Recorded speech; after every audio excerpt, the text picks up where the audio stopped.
Okey, dalam video ni saya nak explain macam mana kita nak hilangkan ataupun kita nak manage spana kecil tu kan. Kita ada dua indikator, satu yang oil deterioration tu kan, satu lagi ialah yang anak panah spana kecil tu. Yang spana kecil ni kalau kita reset oil deterioration, dia tak akan reset. Yang ni sebenarnya berkaitan dengan maintenance yang kita set sendiri. Yang dekat bawah ni saya tengok dengan maintenance setting ni. Oil change ni dia ada tiga oil change timing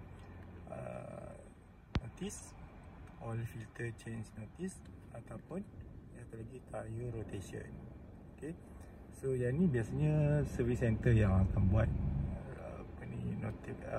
timing ni, berapa kilometer dia akan keluar notification supaya kita buat lah maintenance tu. Tapi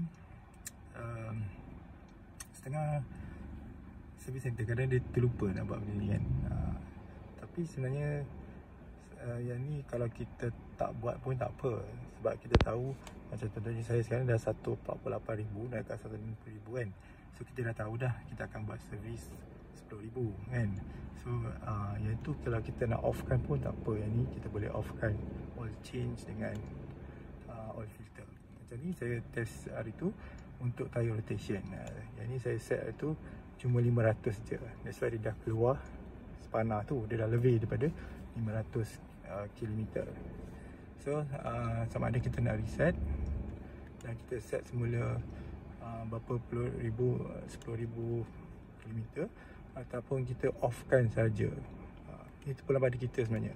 Ini kita boleh buat sendiri. Ini contohnya kalau saya nak rotate tayar dalam 10,000 km selepas kita servis, set lah.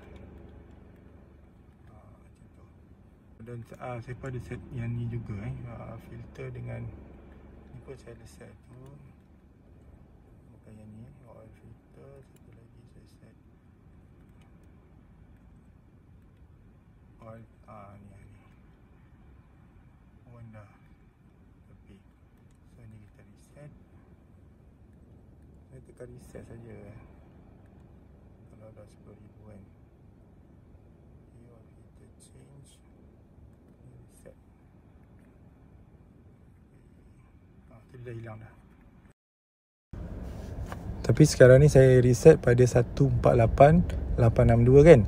So nanti sebelum 160,000 dia dah keluar, sebab saya dah reset dulu sebelum servis. Kecuali masa servis 150,000 nanti servis center saya akan reset benda ni. Itulah dia ikut mileage komputer lah. Sebelum sampai ke 10,000 dia akan keluar notification sebenarnya besar. Macam tire rotation dah keluar tire rotation,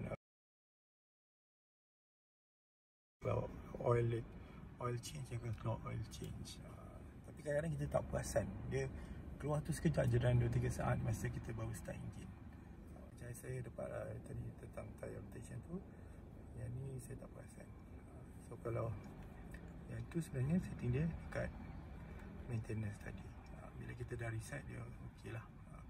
Tapi kalau korang macam tak perlu kan, sebab memang 10,000 kita akan pergi service center, boleh je nak offkan benda ni.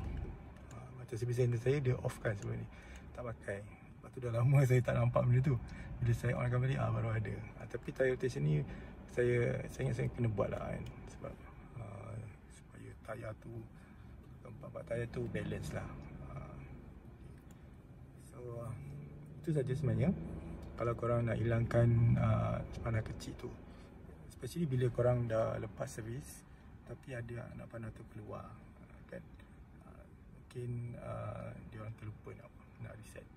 Sama ada korang off kan atau korang reset kan. Tapi kan tak semua Pro 2 dia servis 10,000. Ada satu sebuah Pro 2 service center, dia nak servis kita saya 20,000. Sebab saya kadang-kadang ada sekali saya tukar, sebab saya service center tu penuh kan, macam nak raya tu kan, saya pergi service center lain. So dia nak servis kita saya 20,000. Saya tak nak lah, sebab saya dah biasa 10,000. So ada juga yang 20,000. So kalau 20,000 korang kena set lah 20,000. Tapi kadang service center pun dia terlupa nak buat benda ni.